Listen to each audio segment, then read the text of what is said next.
ও মা তারা বসে না কাছে, রক্ত জবা সাথেই আছে। নমস্কার। জয় মা তারা, জয় গুরু বামদেব, জয় মা কামাখ্যা মায়ের জয়। আশা করি মায়ের আশীর্বাদ, দয়া, করুণায় আপনারা ভালো আছেন, সুখে আছেন, শান্তিতে আছেন। প্রজ্বলিত জীবন অনুষ্ঠানে আপনাদেরকে জানাই স্বাগতম। দর্শক বন্ধু, প্রজ্বলিত জীবন অনুষ্ঠানে আজকে যে বিষয়, যে টপিক নিয়ে আলোচনা করব সেটি হলো ঋণ থেকে মুক্তি পাওয়ার উপায়। ঋণ থেকে মুক্তি পাওয়ার উপায়। অনেকেই আমাকে ফোন করেছেন, দাদা ভীষণ কষ্টে আছি, ভীষণ যন্ত্রণায় আছি, প্রচুর টাকা ধার দেনায় জড়িয়ে পড়েছি, প্রচুর টাকা ঋণ নিয়ে ফেলেছি মার্কেট থেকে। কেউ বলছে দাদা আমি লোন করে ফ্ল্যাট নিয়েছি, কেউ বলছে গাড়ি নিয়েছি, কেউ বলছে ব্যবসা করতে গিয়ে পুরো ডুবে গেছি, প্রচুর টাকা মহাজন পায়, পাওনাদার পায়, নিজের আত্মীয় স্বজন বন্ধুবান্ধব পায়, দিন রাত ফোন করছে, হুমকি দিচ্ছে, বাড়িতে চলে আসছে, মান সম্মান নিয়ে টানাটানি হচ্ছে, রাত্রে ঘুমোতে পারছে না, যন্ত্রণা পাচ্ছে, কষ্ট পাচ্ছে। দিনের পর দিন আপনি ধার দেনায় জড়িয়ে পড়েছেন। সেই ঋণ থেকে মুক্তি পাওয়ার জন্য বিভিন্ন কৌশল আপনি প্ল্যান করছেন, বিভিন্ন পরিকল্পনা করছেন, কিন্তু সব কিছু ব্যর্থ হয়ে যাচ্ছে। ঋণ থেকে আপনি মাথা চারা দিয়ে উঠতে পারছেন না। আমি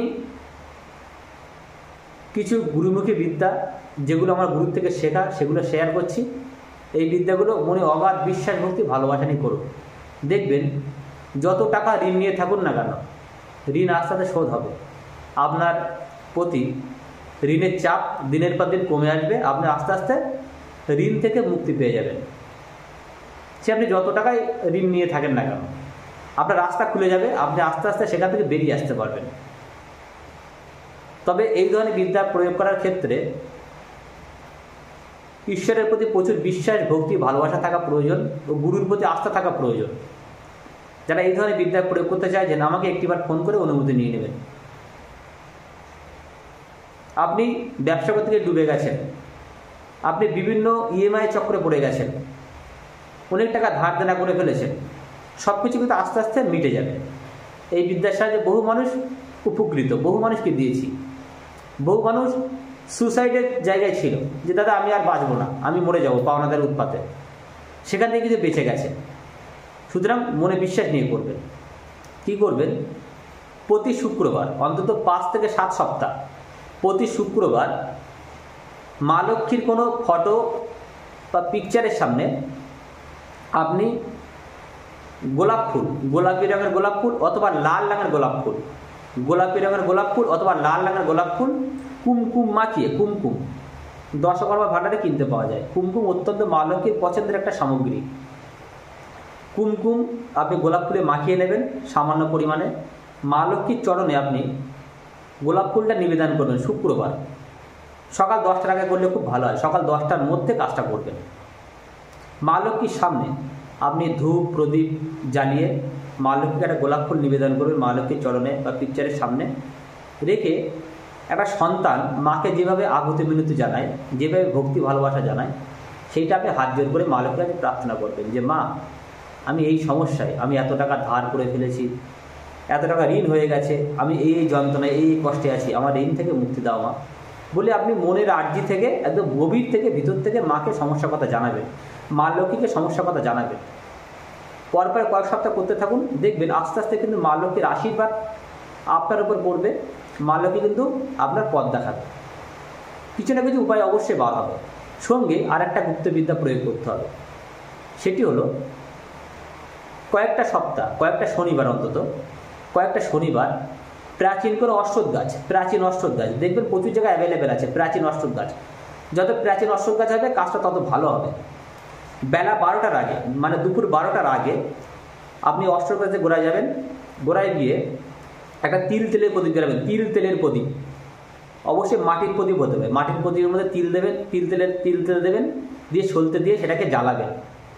প্রদীপের শিখাটা পূর্ব দিকে যেন থাকে, প্রদীপের যে শিখাটা সেটা যেন পূর্ব দিকে থাকে। তিল তেলের প্রদীপ জ্বালাবেন, মাটির প্রদীপ। সঙ্গে 3টি লক্ষ্মী করি, যেটাকে হলুদ করি বলা হয়, দেখবেন 10 টাকা ভাণ্ডারে কিনতে পেয়ে যাবেন। লক্ষ্মী করি প্রাচীন অশ্বত্থ গাছের গোড়ায় আপনি নিবেদন করে আসবেন, মানে রেখে আপনার সামগ্রিক কষ্টের কথা জানাবেন। কারণ শনিবার দিন মা লক্ষ্মী বেলা 12টার আগে অশ্বত্থ গাছের মানে অশ্বত্থে 33 কোটি দেবদেবীর বাস, অশ্বত্থাদি কিন্তু নিবেদন মানে বাস করেন, শনিদেবের সঙ্গে তার সাক্ষাৎ হয়। এটা প্রাচীন ব্যাখ্যা আছে, আধ্যাত্মিক ব্যাখ্যা আছে, সেটা বিস্তারিত গেলাম না। আপনি বেলা 12টার আগে শনিবার দিন তিল তেলের প্রদীপ জ্বালিয়ে আসবেন ও 3টি লক্ষ্মী করে অশ্বত্থ গাছের গোড়ায় নিবেদন করে আসবেন, করে আপনার সমস্ত সমস্যার কথা আপনি জানিয়ে আসবেন, ঈশ্বরের কাছে জানিয়ে আসবেন। পরপর কয়েক সপ্তাহ করতে থাকুন, দেখবেন যত বড় ঋণ হোক না কেন, যত সমস্যায় জড়িয়ে থাকেন না কেন, ঋণের জ্বালা জর্জরিত হয়ে থাকেন না কেন, পালিয়ে পালিয়ে বেড়াচ্ছেন, ঘুমাতে পারছেন না, এ হুমকি দিচ্ছে, ও ফোন করছে, এ বাড়িতে চলে আসছে, আপনি মাথা চাড়া দিয়ে উঠতে পারছিলেন না, আপনি পুরো শেষ হয়ে যাচ্ছিলেন, সেখান থেকে কিন্তু মুক্তি পাওয়া যাবে। এই বিদ্যাটা অবশ্যই মনে বিশ্বাস রাখতে ভালোবাসা নিয়ে প্রয়োগ করুন। যদি কোথাও বুঝতে অসুবিধা হয় আমাকে ফোন করবেন। আর যে সমস্ত মানুষ তন্ত্র মতে চিরস্থায়ী প্রতিকার করতে চাইছেন, প্রিয়জনকে ফেরানো, বশীকরণ, বিচ্ছেদ, শত্রুনাশ, আর্থিক সমস্যার সমাধান, দাম্পত্য সমস্যার সমাধান, গ্রহদোষ খণ্ডন, বাস্তুদোষ খণ্ডন, তার সাথে একটিবার যোগাযোগ করবেন। যদি কোথাও কি না হয়ে থাকে শেষবারের জন্য আসুন, অন্ধকার জীবনে আলোর পথ অবশ্যই দেখাবো। আগে এলে ঘুরতে হয় না, ঘুরে গেলে ফিরতে হয় না। যদি আপনি আগে আসেন আপনাকে কোথাও ঘুরতে হবে না, একবার যদি ঘুরে যান আপনাকে খালি হাতে ফিরতে হবে না, সমস্যার সমাধান হবেই হবে। তন্ত্রের মধ্যে চিরস্থায়ী প্রতিকার করে দেবো, দেখবেন সারা জীবন কোনো সমস্যা আপনার থাকবে না। জয় মা, জয় গুরু বামদেব। ভালো থাকবেন। নমস্কার দর্শক বন্ধু।